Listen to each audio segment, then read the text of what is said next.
सावन के महीने में पड़ने वाला रवि पुष्य नक्षत्र जो कि एक बहुत ही शुभ दिन होता है और यह पड़ रहा है इस बार हरियाली अमावस्या के दिन। सावन का महीना शीघ्र विवाह के लिए बहुत ही उत्तम महीना माना जाता है। जिस किसी की शादी में देरी आ रही है, शादी के योग नहीं बन पा रहे हैं, तो ऐसे में सावन के महीने के प्रत्येक दिन, प्रत्येक तिथि बहुत ही शुभ दिन माने जाते हैं और इन तिथियों पर अगर आप उपाय कर लेते हैं तो निश्चित रूप से आपकी शादी के योग बनने शुरू हो जाते हैं। ऐसा ही शुभ दिन है 4 अगस्त हरियाली अमावस्या, जिसको हम सावन की अमावस्या या बड़ी अमावस्या के नाम से जाना जाता है। हरियाली अमावस्या का अपना एक विशेष महत्व है।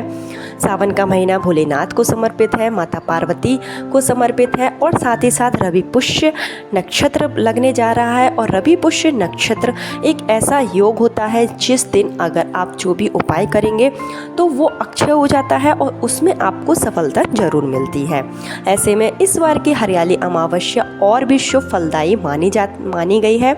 इसमें सर्वाधिक सिद्धि योग जैसे कई योग बन रहे हैं। तो अगर आपकी भी शादी में रुकावट आ रही है, शादी के योग नहीं बन पा रहे हैं, आपकी उम्र निकलती ही जा रही है, शादी की उम्र 30 साल 35 साल या फिर उससे भी अधिक हो गई है और अभी तक अगर आपके विवाह के योग नहीं बने हैं, तो आप हरियाली अमावस्या के दिन रवि पुष्य नक्षत्र में यह सरल सा उपाय जरूर करें जो आपको इस वीडियो में बताया जाएगा। इसको करने से निश्चित रूप से आपकी जीवन में जो भी परेशानी आ रही है, आपकी कुंडली में जो भी ग्रह दोष है जिसके कारण शादी में लगातार रुकावट बनी हुई है, आप जिधर शादी करना चाहते हैं वहाँ आपकी शादी नहीं हो पा रही है, या रिश्ते आते हैं लेकिन रिश्ते आपके लेवल के नहीं आ रहे हैं, और जो रिश्ता आपको पसंद आता है तो सामने वाले की तरफ से अगर आपको कोई भी पॉजिटिव रिस्पॉन्स नहीं मिल रहा है, तो उस स्थिति में आप रवि पुष्य नक्षत्र में यह छोटा सा उपाय जरूर करें।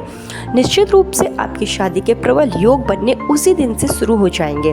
सिर्फ एक दिन का उपाय है, आपको एक ही दिन उपाय करना है। आप देखेंगे कि 24 घंटे के बाद से ही आपके शादी के योग बनने शुरू हो जाते हैं और आपको अच्छे अच्छे रिश्ते आने भी शुरू हो जाते हैं। तो 4 अगस्त रविवार के दिन पड़ने वाला जो नक्षत्र है वो रवि पुष्य योग कहलाएगा। देखिए, हर महीने में रवि जो पुष्य योग है वो पड़ता है। यह जिस दिन पर पड़ता है उस दिन की महिमा बढ़ जाती है। जैसे कि अगर ये गुरुवार के दिन पड़ रहा है तो गुरु पुष्य नक्षत्र बहुत ही शुभ दिन माना जाता है, और अगर ये रविवार के दिन पड़ रहा है तब भी यह बहुत ही अच्छा माना जाता है। तो सावन के महीने में अगर ये पड़ रहा है तो सावन का महीना तो वैसे ही बहुत ही शुभ महीना है, और शादी विवाह के लिए अगर हम कोई उपाय करते हैं सावन के महीने में करें तो उसका फल अतिशीघ्र मिल जाता है। तो 4 अगस्त रवि पुष्य योग में हमें किस तरीके से उपाय करना है, क्या क्या चीज़ों की आपको इसमें ज़रूरत पड़ेगी, संपूर्ण जानकारी आपको इस वीडियो में दी जाएगी। लेकिन आगे वीडियो शुरू करने से पहले हमेशा की तरह आपसे मेरा निवेदन है कि अगर अभी तक आपने मेरा चैनल छोटी बहू डेली टिप्स को सब्सक्राइब नहीं किया है तो चैनल को सब्सक्राइब जरूर कर लीजिए। वीडियो पसंद आए तो लाइक कीजिए और कमेंट बॉक्स में हर हर महादेव या जय मां लक्ष्मी जरूर लिखिए, जिससे कि सावन के महीने में माता रानी आप पर प्रसन्न हो सके और भोलेनाथ का आशीर्वाद भी आपको मिल सके। तो यह जो उपाय करना है वो बच्चों को स्वयं करना है। मतलब जिसकी भी शादी में अड़चन आ रही हो, लड़के हैं या लड़कियां, अगर इस उपाय को अपने हाथों से करते हैं तो ये काफ़ी अच्छा माना जाएगा। क्योंकि बच्चे जब अपने हाथों से उपाय करते हैं तो उनकी कुंडली में जो दोष होता है उसका निवारण जल्दी ही हो जाता है। अगर किसी स्थिति में बच्चे नहीं कर पा रहे हैं, बच्चे बाहर रहते हैं, एजुकेशन कर रहे हैं, उनके पास समय नहीं है कि वो उपाय कर पाएँ, तो उस स्थिति में उनके जो माता पिता हैं वो भी इस उपाय को कर सकते हैं। देखिए, आजकल बच्चों के पास इतना समय नहीं होता है कि वो ज़्यादा लंबी समय तक कोई पूजा पाठ कर पाएँ या कोई उपाय कर पाएँ और नियमित रूप से कर पाएँ। तो उस स्थिति में लड़के की जो माँ है, लड़की की जो माता पिता हैं, वो इस उपाय को कर सकते हैं। आपको उपाय का पूर्ण फल मिलेगा, क्योंकि अगर माँ भी अपने बच्चों के लिए कोई उपाय करती है तो वो पूरे विधि विधान से करती है, पूरे विश्वास के साथ करती है, और ईश्वर यही देखते हैं कि हम जो उपाय कर रहे हैं, जो हम पूजा पाठ कर रहे हैं, उसमें हमारी आस्था कितनी है। तो अगर माँ करती है तब भी ये उपाय का फल आपको अतिशीघ्र मिल जाएगा। तो कल के दिन यानी कि 4 अगस्त के दिन रवि पुष्य नक्षत्र लग रहा है और यह जो है वो दोपहर 1:51 तक रहेगा। तो आपको जो भी उपाय करना है वो आप 1:30 बजे से पहले पहले कर लीजिए, क्योंकि इसी समय ही रवि पुष्य नक्षत्र रहेगा। तो अगर आप उसमें उपाय करते हैं, शुभ समय पर अगर आप उपाय करते हैं तो आपको इसका फल अतिशीघ्र मिल जाएगा। देखिए, उपाय तो बहुत से होते हैं, लेकिन फ़र्क यह लगता है कि जब हम शुभ समय पर करें और शुभ अवधि में अगर हमें उपाय करते हैं तो उसका हमें जो फल मिलता है वो अतिशीघ्र मिल जाता है। तो इसलिए आपको जो उपाय करना है वो 1:30 बजे से पहले पहले ही आपको निपटा लेना है। तो इसके लिए आपको सुबह जल्दी उठना होगा। आप सुबह ब्रह्म मुहूर्त में उठ जाएं, स्नान आदि करके आपको साफ सुथरे वस्त्र जो है वो धारण कर लेने हैं। अगर इस दिन लड़की अपने शीघ्र विवाह के लिए उपाय कर रही है तो वो पीले कलर के वस्त्र धारण करें, तो ये काफ़ी अच्छा माना जाता है। और अगर लड़के उपाय कर रहे हैं तो ये वो सफ़ेद कलर के वस्त्र धारण करें।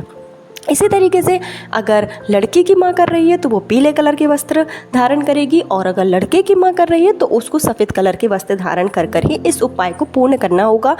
जिससे कि क्या होता है कि जो हम कपड़े पहनते हैं उसका हमारे ऊपर बहुत ही ज़्यादा असर पड़ता है। तो आप कलर का थोड़ा सा ज़रूर ध्यान रखें। इसके साथ ही आपको क्या करना है कि सुबह सबसे पहले आपको सूर्य भगवान को अर्घ देना है। देखिए, हरियाली अमावस्या भी है। इस दिन अगर आप सूर्य भगवान को अर्घ देते हैं तो ये आपके लिए बहुत ही अनुकूल हो जाता है। तो सूर्य भगवान को अर्घ जरूर दें, साथ ही साथ अपने पितरों का तर्पण जरूर करें। हरियाली अमावस्या के दिन अगर हमारे ऊपर किसी भी तरीके का पितृदोष होगा तो हमें पितरों का तर्पण जरूर करना चाहिए, क्योंकि शादी विवाह में रुकावट होने का सबसे बड़ा कारण पितृदोष भी माना जाता है। अगर हमारी कुंडली में पितृदोष है, अगर हमारे ऊपर पितृदोष है तो उससे घर में मांगलिक कार्य रुक जाते हैं, कोई भी शुभ कार्य नहीं हो पाते हैं। तो इसके लिए हमें अपने घर की दक्षिण दिशा की ओर मुख करके 1 लोटे में जल लेकर उसमें काली तिल मिलाकर अपने पितरों का तर्पण जरूर करें, पितरों का आशीर्वाद लें, तभी आपका शादी विवाह जैसे मांगलिक कार्य संपन्न हो पाते हैं। इसके साथ ही आपको उपाय करना है। उसके लिए आपको लेना होगा आपको तांबे का दीपक ले लेना है। तांबे का आप दिया लेंगे, छोटा बड़ा जो भी आपको मिल जाए वो आप ले सकते हैं, और इसमें आप लगाएंगे लंबी बाती आपको लगानी है। और आप अपने अनुसार इसमें तेल भी डाल सकते हैं, घी का भी आप प्रयोग कर सकते हैं, जिस भी चीज़ का आप करना चाहें उसका आप प्रयोग कर सकते हैं।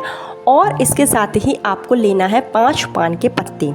5 आपको पान के पत्ते ले लेना है, और 1 आप लेंगे नारियल, जो कि हम पूजा में यूज़ करते हैं, जो जूट वाला नारियल आता है वो आपको ले लेना है।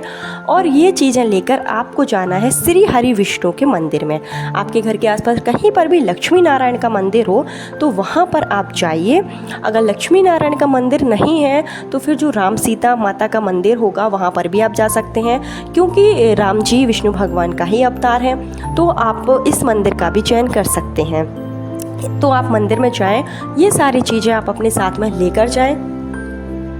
तो मंदिर में जाने के बाद आपको सबसे पहले जो आप तांबे का दीपक ले गए थे वो आपको प्रज्वलित कर लेना है लक्ष्मी नारायण भगवान की फ़ोटो के सामने। विष्णु भगवान की मूर्ति है तो वहाँ पर आपको यह जो दीपक है वो जलाना है। साथ ही साथ आप जो पान के पत्ते ले गए थे तो 5 पान के पत्तों पर आपको कुमकुम से या फिर रोरी से आपको लिख लेना है श्री आपको लिखना है, जो कि माँ लक्ष्मी का ही स्वरूप है। श्री आप लिखकर 5 पान के पत्ते विष्णु भगवान को चढ़ाइए। और विष्णु भगवान को 5 पान के पत्ते चढ़ाते समय आपको अपने शीघ्र विवाह की कामना करनी है। विष्णु भगवान से आपको प्रार्थना करनी है कि जो भी आपके ऊपर ग्रह दोष हो वो अति शीघ्र समाप्त हो जाए और जल्दी से जल्दी विवाह संपन्न हो जाए। माँ अगर कर रही है तो वो अपने बच्चों के विवाह के लिए प्रार्थना करेगी। और इसके साथ में ही आपको नारियल का प्रसाद लगाना है। इस तरीके से अगर आप नारियल का प्रसाद लगाते हैं और पान के पत्ते पर श्री लगाकर श्री लिखकर लक्ष्मी नारायण को चढ़ा देते हैं रवि पुष्य नक्षत्र में, तो इससे आपके शादी के प्रबल योग बन जाते हैं। जो भी आपके ऊपर ग्रह दोष होते हैं उसका निवारण जल्दी से जल्दी हो जाता है। तो एक ही छोटा सा उपाय था, इसको आप रवि पुष्य नक्षत्र यानी कि 1:30 बजे से पहले पहले 4 अगस्त के दिन ज़रूर कर लीजिए। साथ ही साथ और दिया जलाने के बाद में प्रसाद लगाने के बाद में आपको इस मंत्र का जाप भी करना है, ओम नमो भगवते वासुदेवाय नमः।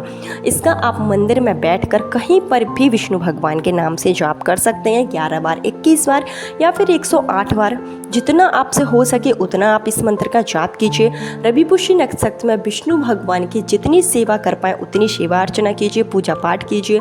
ऐसा करने से आपकी कुंडली के ग्रह दोष अतिशीघ्र समाप्त हो जाते हैं और आपके विवाह के योग जल्दी से जल्दी बनने लगते हैं। ये तो आपको जो उपाय करना है वो आपको सुबह ही कर लेना है। कोशिश यही करिएगा कि आप जल्दी से जल्दी इस उपाय को कर लें। इसके बाद में हरियाली तीज, हरियाली अमावस्या का पर्व है, सावन का महीना चल रहा है, तो आप शिव मंदिर में जाकर 1 लोटा जल शिव भगवान पर जरूर अर्पित करें और आप माँ पार्वती पर सिंदूर भी अवश्य लगाएं। सावन के महीने में अगर आप माँ पार्वती को सिंदूर अर्पित करते हैं, हरियाली अमावस्या के दिन आप माँ पार्वती को सिंदूर चढ़ाते हैं और वही सिंदूर लेकर आपको थोड़ा सा, अगर लड़कियां उपाय कर रही हैं तो अपने माथे पर बिंदी लगा लें और लड़के कर रहे हैं तो वो माँ पार्वती को सिंदूर चढ़ाकर शीघ्र विवाह की कामना करें। इसके साथ में ही आपको 11 या 21 बेलपत्र लेनी है और बेलपत्र पर आपको जो 3 पत्ती होगी, तीनों पत्ती पर चंदन लगाकर, चंदन का लेपन कर आप शिव भगवान को चढ़ाइए। शीघ्र विवाह की कामना के साथ में ओम नमः शिवाय का जाप करते जाइए। इससे हरियाली अमावस्या के दिन आपके विवाह के प्रबल योग बनने लगते हैं। देवों के देव महादेव आपकी प्रार्थना अतिशीघ्र स्वीकार कर लेंगे। तो अगर आपकी कुंडली में किसी भी तरीके का दोष है तो आप रवि पुष्य नक्षत्र में श्री हरि विष्णु का यह उपाय अवश्य करें। साथ ही साथ भोलेनाथ को प्रसन्न करने के लिए, उनका आशीर्वाद प्राप्त करने के लिए आप संध्या के समय यानी कि प्रदोष काल में शिव भगवान की पूजा अर्चना भी कर सकते हैं। तो ये छोटे छोटे उपाय थे जिसको अगर आप करते हैं 4 अगस्त के दिन तो आपकी शादी में जो भी अड़चनें आ रही हैं वो निश्चित ही दूर हो जाएगी। अब इधर कुछ बातें आपको बता दूं जो आपको विशेष ध्यान रखनी है। जो आप विष्णु भगवान को पान का पत्ता चढ़ाएंगे वो पान के 5 पत्ते में डंठल लगा हुआ होना चाहिए, पत्ता कहीं से भी कटा पिटा नहीं होना चाहिए। इसी तरीके से जो आपसे भगवान पर बेलपत्र चढ़ाएंगे वो बेलपत्र भी एकदम ताजी और हरी भरी होना चाहिए, कटी पिटी नहीं होनी चाहिए। पूर्ण विश्वास और श्रद्धा के साथ आपको उपाय करना होगा, तभी आपको उपाय में सफलता मिलेगी। कल फिर मिलती हूँ नए वीडियो नए उपाय के साथ। जब तक के लिए राधे राधे।